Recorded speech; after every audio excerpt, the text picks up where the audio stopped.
So picture this. A commercial flight just vanishes from radar. And when investigators finally get to the wreckage, what they find uncovers a truth that is just absolutely shocking. We're talking about December 7th, 1987, when a totally routine flight ended in a horrifying mystery that would literally change the rules of air travel forever. You know, when first responders reached the crash site in the hills of California, they weren't looking at the recognizable shape of a plane. Not at all. They found a crater. A 30-ton airliner had been so completely and utterly obliterated that the biggest pieces they could find were no larger than your hand. Investigators did the math, and they figured the impact force was somewhere around 5,000 Gs. Now, to put that into perspective for you, the most elite, highly trained fighter pilots can maybe withstand about 9 Gs, and the human body might survive 100 Gs for just a split second in a crash.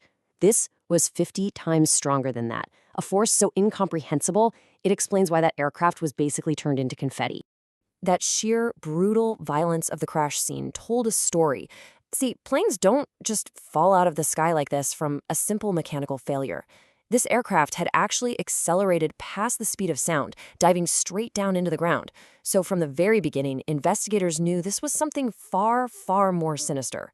The flight was Pacific Southwest Airlines Flight 1771. It was just a short commuter hop from Los Angeles to San Francisco. Super popular route. On board were 38 passengers and 5 crew members. And for the first half of that flight, everything was completely, totally normal. So back on the ground, 2 separate teams of investigators began this really grim task of sifting through all the debris. I mean, with almost no physical evidence of a plane left to even look at, they knew their only hope of solving this thing lay in finding the smallest, tiniest clues. Now, the fact that there were 2 different agencies on site was a really big deal. You had the NTSB, the National Transportation Safety Board. They were there to figure out what caused the crash. But then you had the FBI, and they were there because they already suspected a crime had been committed. And that suspicion? It came from an absolutely chilling transmission. Just moments before the plane disappeared from radar, the pilots radioed air traffic control, and the message was frantic. "We've had a gun fired on board." That single message changed everything. This wasn't just an accident investigation anymore. It was a manhunt. In a crash this destructive, the only real witnesses left are these so-called black boxes. After hours and hours of searching, crews finally found both the cockpit voice recorder and the flight data recorder. But they were horrifyingly mangled. I mean, just crushed. The big question was, could any information possibly be recovered from them? Well, against all odds, at the NTSB lab back in Washington, technicians were actually able to extract the audio tape from that crushed cockpit voice recorder. And as they hit play, the final terrifying moments of Flight 1771 were heard for the very first time. The tape starts out with a calm, totally routine flight for the first 28 minutes. And then, all of a sudden, the cockpit door opens and you hear an alarmed flight attendant's voice break the silence.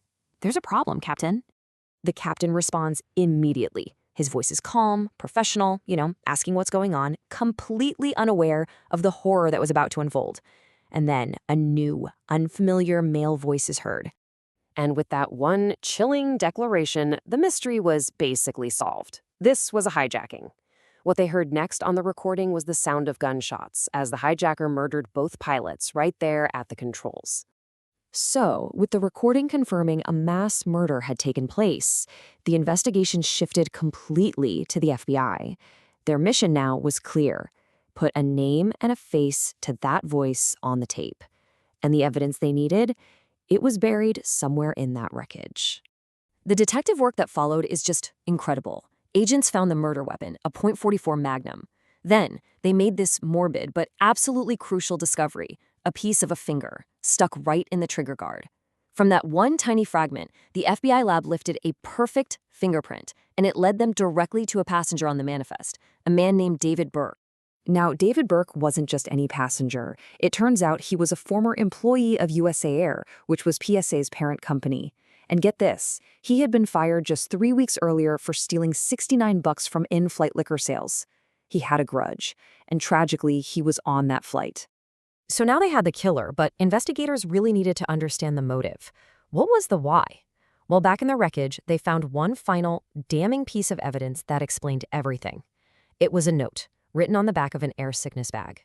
This was Burke's message of revenge, and it was addressed to Ray Thompson, who was Burke's former boss, the man who had fired him. And, yup, Thompson was also a passenger on Flight 1771.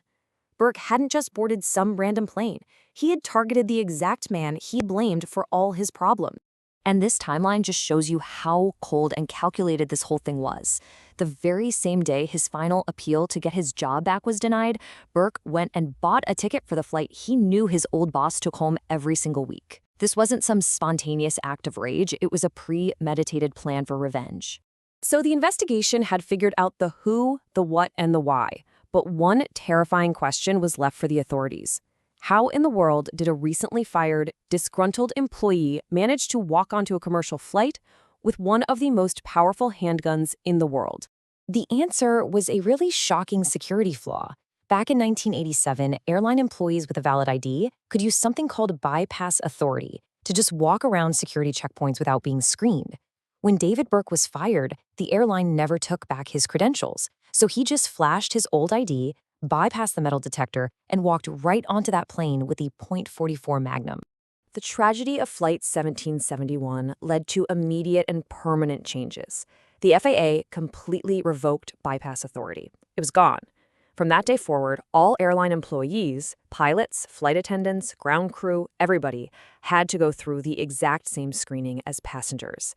A new federal law also made it mandatory to immediately surrender all credentials upon termination. You know, the story of PSA Flight 1771 is a really horrifying reminder that so often our security measures are reactive. They're written in the aftermath of a tragedy. The loopholes that David Burke exploited were closed, for good. But it leaves us with this enduring question. In a world of ever-changing threats, how do we balance that constant need for security with our desire for convenience? It's a challenge we still face every single time we fly.